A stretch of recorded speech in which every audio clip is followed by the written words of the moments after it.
ये कहानी शुरू होती है 1989 में यूपी के एक छोटे से गांव से, जहां पर एक अब्दुल नाम का फोटोग्राफर अपनी फोटोग्राफी की छोटी सी दुकान चलाया करता था। और आसपास में कोई भी फोटोग्राफी की दुकान ना होने की वजह से सारे गांव के लोग अब्दुल के पास ही फ़ोटो खिंचवाने आया करते थे और अब्दुल को ही अपने फंक्शन में बुलवाया करते थे। पास ही के एक गांव के मुखिया के घर में एक लड़का पैदा होता है और वो लड़का पैदा होने की खुशी में सभी गांव वालों को दावत देता है और अब्दुल को फ़ोटो खींचने के लिए बुलाता है। और अब्दुल लगभग 200 से 250 फ़ोटो खींचता है उस प्रोग्राम में। और जब वो फ़ोटो तैयार हो जाती हैं और वो फ़ोटो जब मुखिया को वो देने जाता है, तो मुखिया को वो फ़ोटो देने से पहले वो सारी फ़ोटो खुद चेक करता है। और जब वो सारी फ़ोटो खुद चेक कर रहा होता है, तो उनमें से 10-12 फ़ोटो ऐसी होती हैं जिनको अब्दुल देखने के बाद चौंक जाता है और सोच में पड़ जाता है कि ये हुआ कैसे।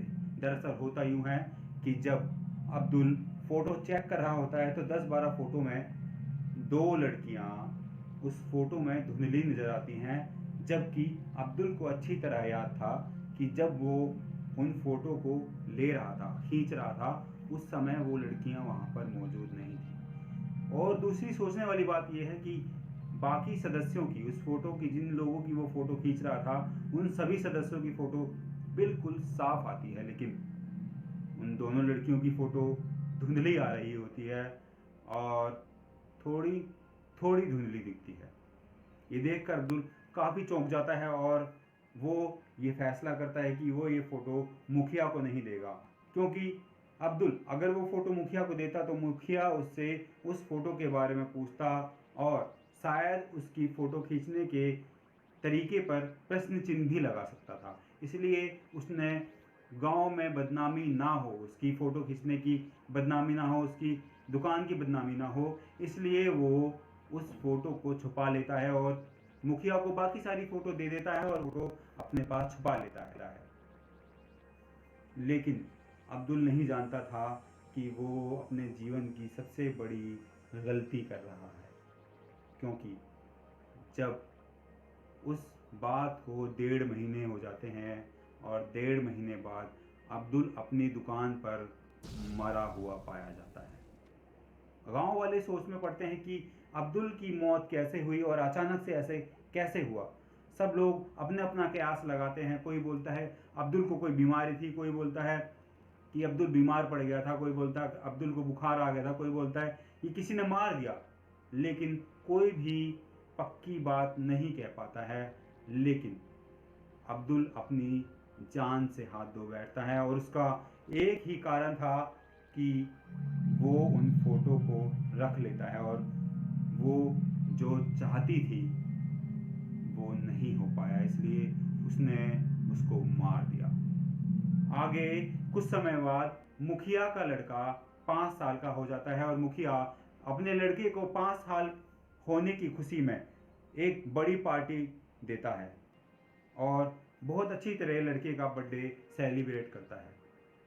लेकिन मुखिया ये नहीं जानता था कि अब जो उसके साथ होने वाला है वो काफ़ी भयंकर और मुखिया की ज़िंदगी ही बदल देने वाला था। दरअसल होता यूं है कि उस समय गर्मी का टाइम था और मुखिया, मुखिया की बीवी और मुखिया का बच्चा छत पर सोया करते थे।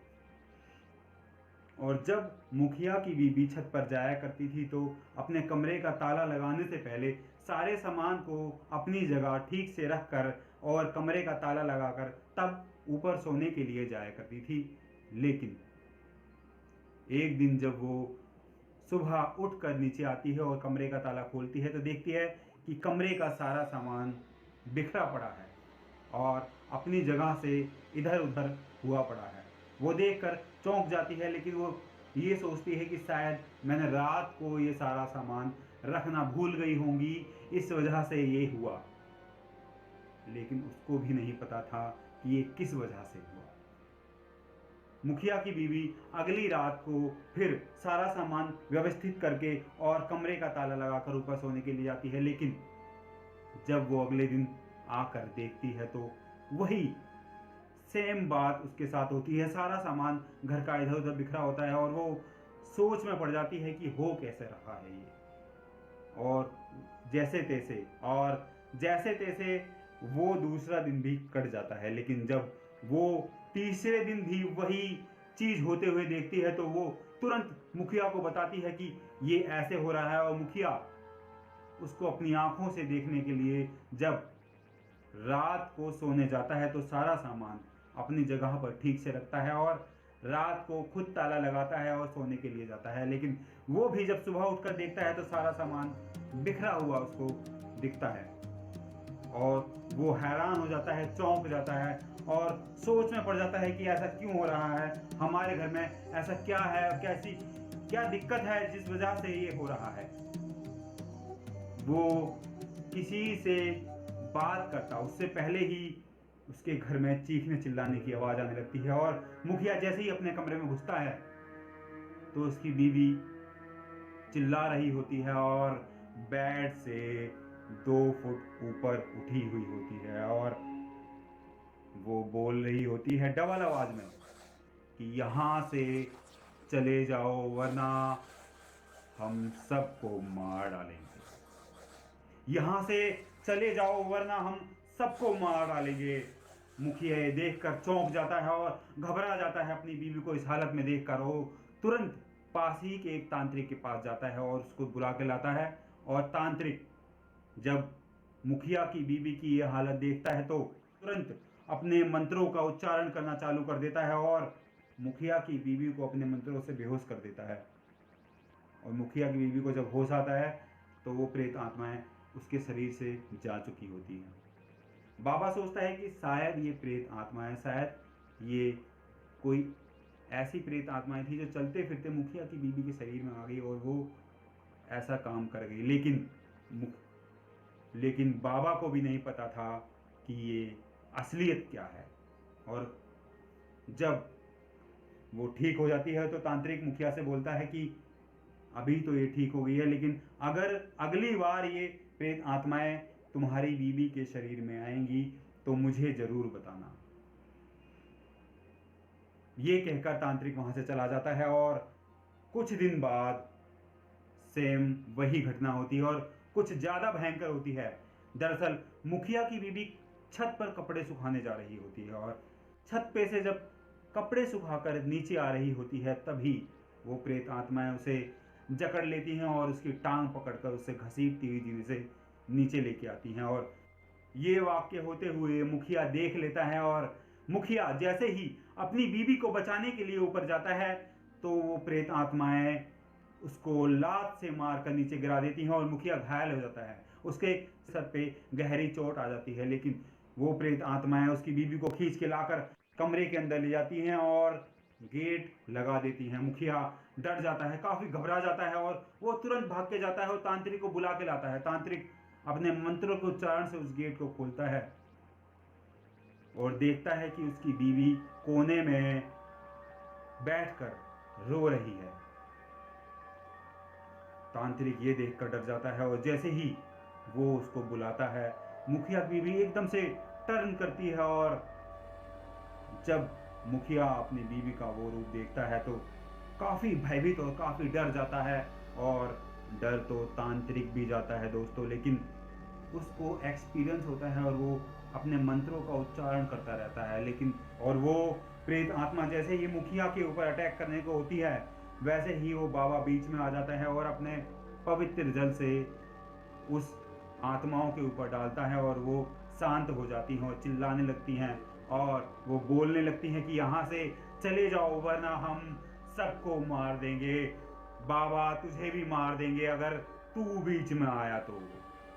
ये कहकर वो प्रेत आत्माएं चली जाती हैं और मुखिया की बीवी उसी समय बेहोश होकर नीचे गिर जाती है। बाबा ये घटना देखकर काफी चौंक जाता है और मुखिया को बोलता है कि ये प्रेत आत्मा तुम्हारे घर में रहने के लिए आई है और ये इतनी आसानी से नहीं जाएगी, इसको भेजना पड़ेगा, इसको इस घर से निकालना पड़ेगा, ये इतनी आसानी से नहीं जाने वाली है। और ये बहुत ही ज़्यादा ताकतवर प्रेत आत्माएं हैं, इनको इस घर से भगाने के लिए हमें इस हवेली को, पूरे मकान को शुद्धिकरण करना होगा। और पूरे मकान का शुद्धिकरण जब तक नहीं होगा, जब तक ये प्रेत आत्माएं इस घर से नहीं जाएंगी। और मुखिया बोलता है कि बाबा चाहे जो भी करो, मुझे इस मुसीबत से निकालो। और जैसे ही वो बाबा उस घर के शुद्धिकरण करने के लिए तैयारियां करने लगता है, लेकिन वो प्रेत आत्माएं बाबा के घर में पहुंच जाती हैं और वो उसे मार देती हैं। मुखिया बाबा के घर पे जाता है और गेट बजाने लगता है, लेकिन बाबा गेट नहीं खोलता। और मुखिया बोलता है कि बाबा मैं आया हूं, आज मेरे घर का शुद्धिकरण करना है, आपको चलना ही होगा बाबा, वरना हम बहुत बड़ी परेशानी में आ जाएंगे। लेकिन बाबा जिंदा हो तो गेट खोले ना, बाबा तो मर चुका होता है। मुखिया काफी बार उस गेट को बजाता है, लेकिन कोई गेट नहीं खोलता। तो मुखिया उस गेट को तोड़ देता है और जैसे ही अंदर घुसता है तो देखता है कि बाबा मरा हुआ पड़ा हुआ है। मुखिया ये देखकर काफी डर जाता है और वहां से तुरंत भाग जाता है। और जैसे ही अपने घर पहुंचता है तो वहां पर वो अपनी बीवी की हालत देखकर घबरा जाता है। वो आत्माएं उसकी शरीर में आ जाती हैं, वो आत्माएं मुखिया की बीवी के शरीर में आ जाती हैं और मुखिया की बीवी को काफ़ी बुरी तरह घायल कर देती हैं। और वो यही बात बोलती हैं कि यहाँ से चले जाओ, वरना हम सबको मार डालेंगे। मुखिया काफ़ी घबरा जाता है और वो सोचता है कि अब मैं क्या करूं, मैं कहाँ जाऊं, कहाँ मरूं, क्या करूं। और उसकी बीवी, उसके बच्चे ऐसी परेशानी में देखकर तो वो उनको छोड़ के भी नहीं जा सकता था। वो प्रेत आत्माएं जब मुखिया की वो हालत देखती हैं, तब वो सारी बात मुखिया को बताती हैं। और जब वो मुखिया वो बात सुनता है, उसके पैरों तले जमीन खिसक जाती है और वो फूट फूट के रोने लगता है। दरअसल होता यूं है कि मुखिया के लड़का होने से पहले 5 साल पहले, मुखिया का लड़का होने से 5 साल पहले मुखिया की बीवी के 2 जुड़वा लड़कियां पैदा होती हैं। और मुखिया लड़के के लालच में उन दोनों लड़कियों को मरवा देता है। और वो उन दोनों लड़कियों की प्रेत आत्मा उसी घर में रहती हैं और वही परिणाम होता है जो मुखिया को भुगतना पड़ता है। और मुखिया की वजह से उस 2 निर्दोष लोगों की जान चली जाती है, जिन्हों का कोई कसूर नहीं होता। और कसूर तो सारा मुखिया का होता है, लेकिन फिर भी वो प्रेत आत्माएं मुखिया को वार्निंग देती हैं कि तुमने जो भी किया वो किया, लेकिन अब हम इस घर से नहीं जाने वाले। अगर जाओगे तो तुम जाओगे या फिर मर जाओगे। ये सुनकर मुखिया डर जाता है और घबरा जाता है। मुखिया पूछता है कि मुझे क्या करना चाहिए जिसकी वजह से तुम हमें छोड़ दो, और मैं अपनी गलती की क्षमा मांगता हूँ। आगे से मैं लड़का और लड़की को समान समझूंगा और कभी ऐसा कोई काम नहीं करूंगा। मुखिया उनके सामने हाथ जोड़कर खड़ा हो जाता है और वो लड़कियां पिघल जाती हैं, वो प्रेत आत्माएं पिघल जाती हैं और वो बोलती हैं कि तुम सिर्फ इस घर को छोड़ दो, इस हवेली को खाली कर दो, और हम कुछ नहीं चाहते, हम ही इस हवेली में रहेंगे। तुम्हारा इस हवेली पे कोई अधिकार नहीं है। अगर तुमने ऐसा नहीं करा तो तुम मारे जाओगे। मुखिया तुरंत तुरंत अपने बीवी बच्चों को लेके उस घर से निकल जाता है और मुखिया की बीवी घर के गेट से बाहर निकलते ही बिल्कुल ठीक हो जाती है। और मुखिया उसके बाद उस हवेली की तरफ कभी मुड़ के नहीं देखता। बताया जाता है कि आज भी उस हवेली में वो दोनों लड़कियां खेलती हैं, नाचती हैं, और कोई भी इंसान अगर गलती से भी उस हवेली के अंदर चला जाता है तो वो उस हवेली में अपनी मौजूदगी दिखाती हैं। और ये बात सच है दोस्तों, और कई गांव वालों ने भी बताया है, वहां के आसपास के गांव वाले भी बताते हैं कि कोई भी गांव का व्यक्ति उस हवेली के पास से जब गुजरता है तो उन्हें अजीब अजीब आवाज़ें सुनाई देती हैं।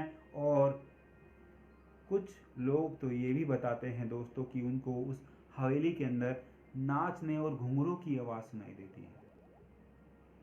और ये बात सच है दोस्तों, आज भी उस हवेली में कुछ ऐसी घटनाएं होती हैं जिनको अगर आप देखेंगे तो आप चौंक जाएंगे। और अगर आप उस और अगर आप उस हवेली में उन लड़कियों की मौजूदगी देखना चाहते हैं तो ज़रूर जाइएगा। मैं डिस्क्रिप्शन में वहाँ का एड्रेस डाल दूँगा। मिलते हैं अगली वीडियो में, तब तक के लिए नमस्कार।